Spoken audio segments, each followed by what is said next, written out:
Good morning students. आज हम 11th class में सम्मिश्र संख्या से संबंधित कुछ प्रश्न हल करेंगे। तो उन प्रश्नों में हम गुणात्मक प्रतिलोम समझेंगे कि गुणात्मक प्रतिलोम क्या होता है।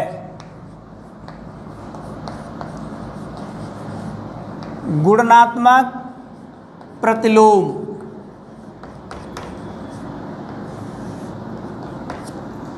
यदि कोई सम्मिश्र संख्या z और उस z का प्रतिलोम क्या होगा, और प्रतिलोम बनेगा 1/z। मान लिया z एक सम्मिश्र संख्या है। मान लिया z एक सम्मिश्र संख्या है, तो इसका गुणात्मक प्रतिलोम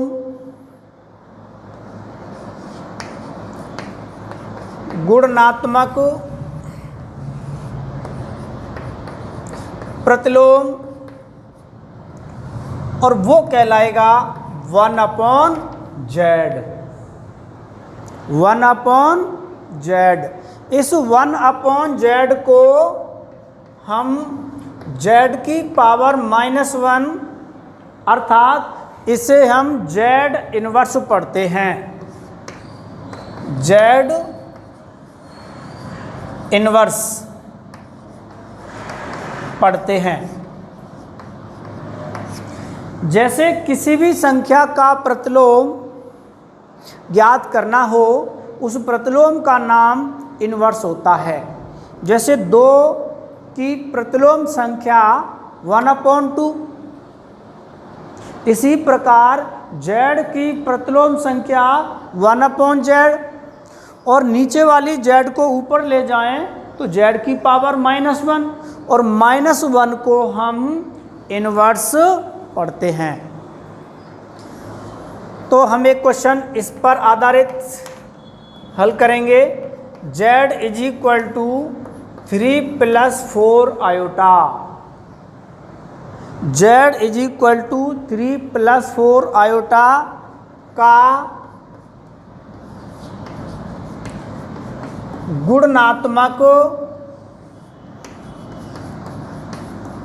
प्रतिलोम ज्ञात करना है।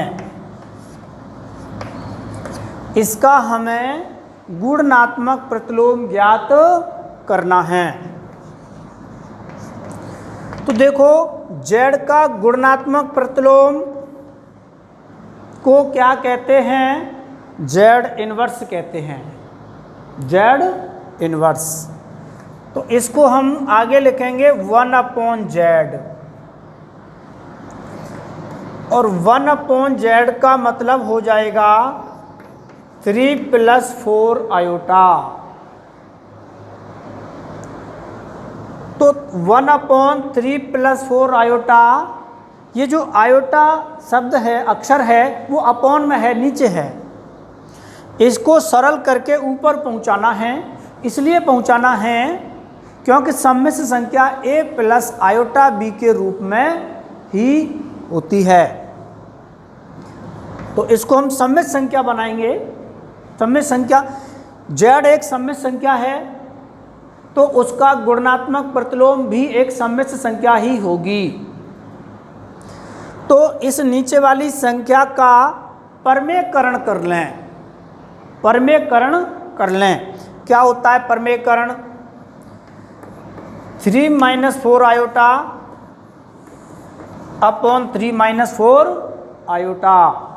ये जो नीचे वाली संख्या है, इसमें आयोटा वाले शब्द का चिन्ह बदल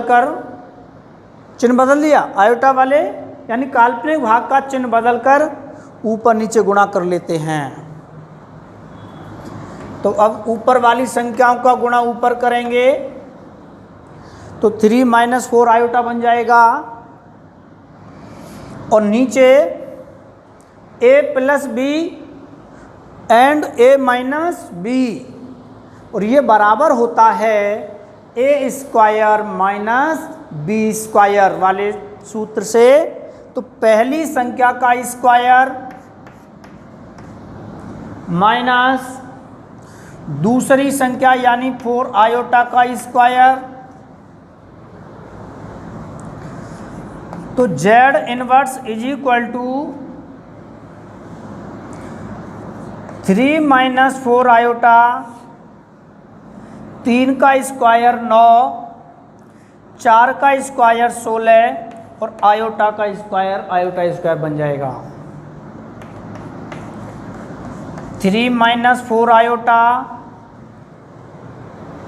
अपॉन आयोटा स्क्वायर की वैल्यू कितनी होती है -1, तो -1 इसकी वैल्यू हो गई और -16 इन दोनों का मल्टीप्लाई गुणा हो जाएगा तो बन जाएगा +16।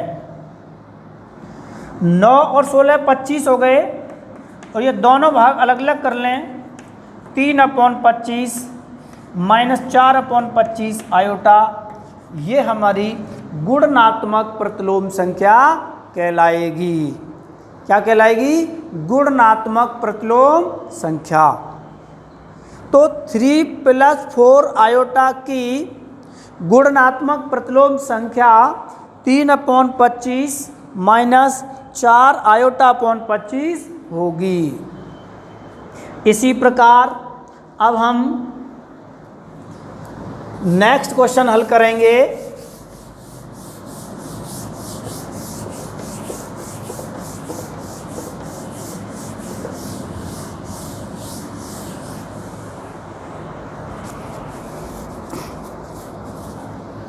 क्वेश्चन नंबर 2, 1 + आयोटा/√2 की होल पावर 8 प्लस 1 - आयोटा/√2 की होल पावर 8 बराबर 2 हमें सिद्ध करना है। तो देखो ये सममित संख्या के कुछ क्वेश्चंस हैं। ये जो पावर 8 है, इस पावर 8 के हम टुकड़े कर लें 1 + आयोटा/√2 की होल पावर 2 की होल पावर 4। 8 को लिख दिया हमने 2 × 4, छोटी पावर नीचे लिखी क्योंकि ये a + b का होल स्क्वायर तो अपन समझते हैं, प्लस 1 - आयोटा/√2 का होल स्क्वायर की होल पावर 4। अब ये जो स्क्वायर वाली संख्या है पहले हम उसको सरल करेंगे, 4 वाली पावर को हम बाद में हल करेंगे। तो देखो ये बन जाएगा 1 पहली संख्या का स्क्वायर प्लस दूसरी संख्या का स्क्वायर प्लस 2 आयोटा, यानी a + b का होल स्क्वायर वो बराबर होता है a² + b² plus 2ab upon √2 का स्क्वायर 2 की होल पावर 4। इसी प्रकार इसको हल करेंगे 1 + आयोटा² -2 आयोटा अपॉन √2 का स्क्वायर 2 की होल पावर 4। अब आयोटा स्क्वायर का हम मान लिखेंगे तो 1 - आयोटा स्क्वायर का मान -1 प्लस 2 आयोटा अपॉन 2 की whole power 4, plus minus cancel हो जाएगा, 1 - 1 -2 आयोटा/2 की होल पावर 4। अब यहाँ पर ये बच रहा है 2 आयोटा/2 की होल पावर 4, यानी 2 से 2 कैंसिल, प्लस -2 आयोटा अपॉन 2 की होल पावर 4, यहाँ पर भी 2 से 2 कैंसिल। तो अब ये आगे बन जाएगा आयोटा की पावर 4 प्लस आयोटा की पावर 4। इस माइनस चिन्ह पर अगर ये घातांक सम संख्या है तो इसका आंसर प्लस चिन्ह में आएगा। और आयोटा 4 का मान होता है 1 + 1 = 2। इस प्रकार अपना आंसर 2 प्राप्त हो जाएगा। तो इसमें कुछ नहीं था, 8 के पहले हमने 2 टुकड़े किए, 2 की होल पावर 4। अब इसको हमने a + b का होल स्क्वायर वाले नियम से खोल लिया है और √2 का स्क्वायर 2 बन जाएगा। इसी प्रकार इसको खोला है। अब आयोटा स्क्वायर का मान लिख दिया है हमने -1, प्लस माइनस कैंसिल हो जाएगा। इसी प्रकार यहाँ पर अब ये 2 आयोटा अपॉन 2 बचा था, ऐसे इधर -2 आयोटा अपॉन 2 से 2 कैंसिल, आयोटा 4 प्लस आयोटा 4, और आयोटा 4 की वैल्यू 1 होती है, इसलिए 1 + 1 = 2 प्राप्त हो गया है। इसी प्रकार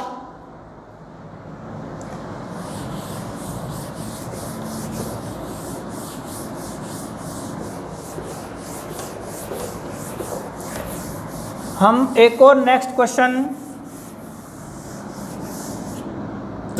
पढ़ेंगे। नेक्स्ट क्वेश्चन और देखना है अपन को, क्वेश्चन नंबर 3। आयोटा का रूट कितना होता है? वो मिलेगा 1 + आयोटा अपॉन √2। आयोटा का रूट 1 + आयोटा अपॉन √2 होता है। इस बात को हम समझेंगे कि इसका आयोटा का रूट यही होता है क्या, इसका सत्यापन करना है। देखो इसके लिए अपन ये करें, दोनों ओर वर्ग करने पर, दोनों ओर वर्ग करने पर, तो रूट आयोटा का वर्ग करेंगे, 1 + आयोटा अपॉन √2 का वर्ग करेंगे। यानी ये बराबर इसके होता है, इस बात का सत्यापन हमें करना है। तो यहाँ पर आयोटा रूट से स्क्वायर हट जाएगा,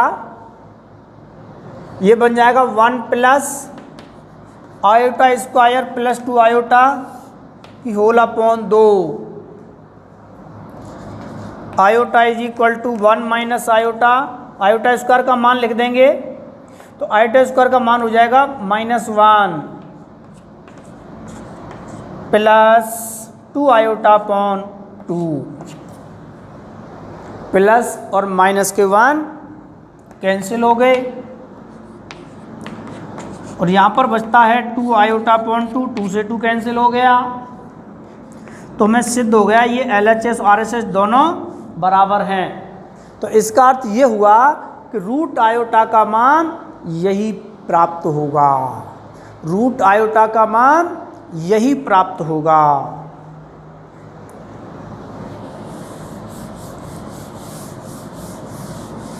इसी प्रकार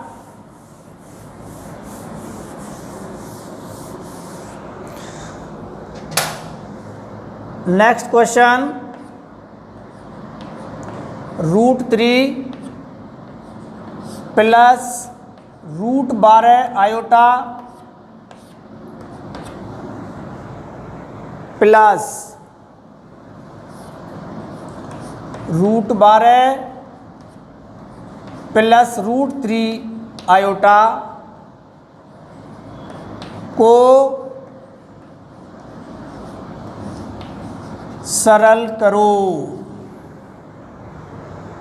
इसे हम सरल करके देखते हैं। पहले देखो √3 ज्यों का त्यों प्लस ये जो √12 है इसको हम लिख देंगे 4 गुणा 3 आयोटा प्लस ये जो √12 है इसको हम 4 गुणा 3 और ये √3 आयोटा ज्यों का त्यों लिख देते हैं। अब √3 तो ये है ही अपने पास, प्लस 4 का रूट तो बाहर आ जाएगा, 2 होता है, √3 आयोटा प्लस इसी प्रकार 4 का रूट 2, √3 प्लस √3 आयोटा। अब हमें वास्तविक भागों को आपस में जोड़ना है, काल्पनिक भागों को आपस में जोड़ना है। तो √3 प्लस 2√3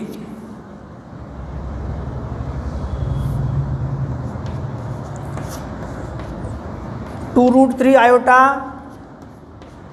प्लस √3 आयोटा।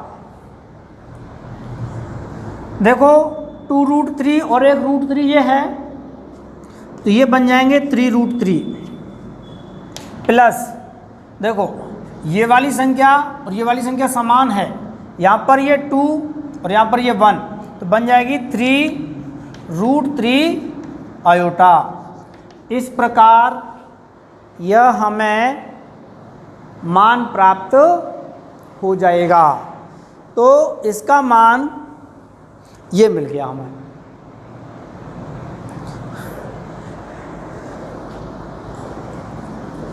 इसमें अभी एक क्वेश्चन और आपको हल करके समझाते हैं।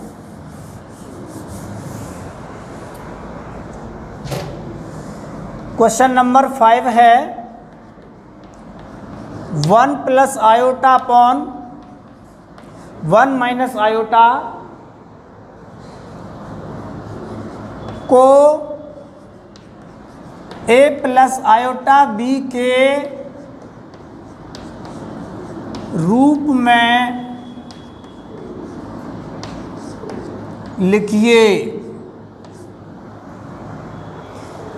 इस वाली सम्य संख्या को हमें a प्लस आयोटा v के रूप में लिखना है।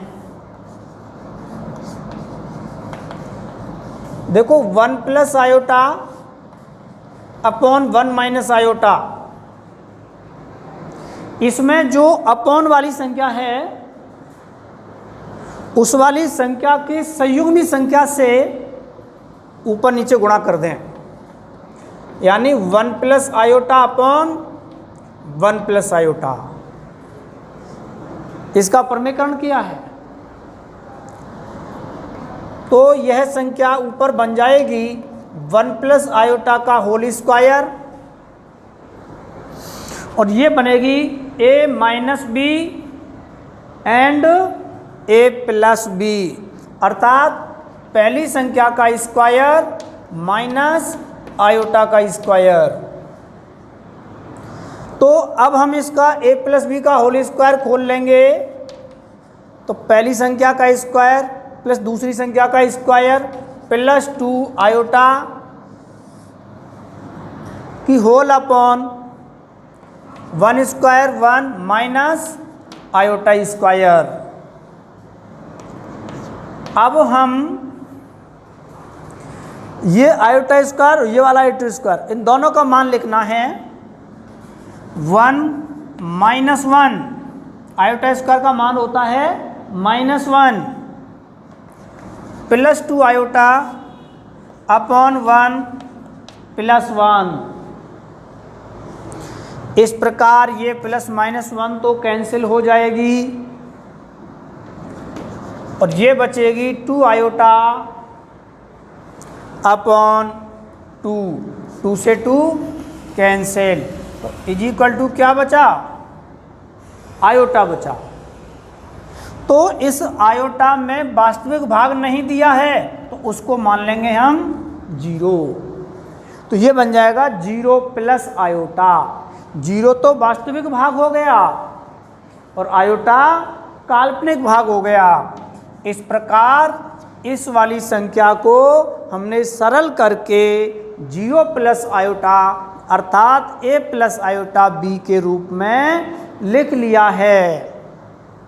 एक बार इसको देखें, जो नीचे वाली संख्या है उसका परमेयकरण किया है हमने, परमेयकरण। तो ऊपर a plus B and a plus B अर्थात समान संख्या हैं तो 1 प्लस आयोटा का होल स्क्वायर बन जाएगा और नीचे a square minus B square हो जाएगा। तो इसको तो a प्लस बी का होल स्क्वायर वाले सूत्र से खोल लें, 1 plus iota square plus 2 iota upon 1 minus iota square. अब हमें केवल आयोटा स्क्वायर का मान लिखना है, ये लिख दिया तो -1।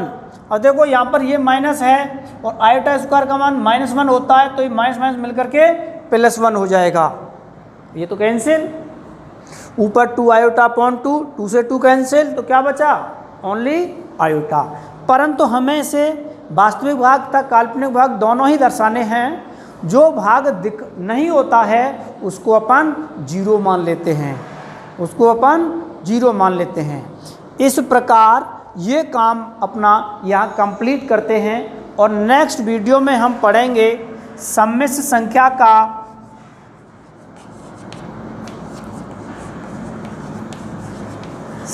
संख्या का ध्रुवीय रूप या त्रिकोणमितीय रूप।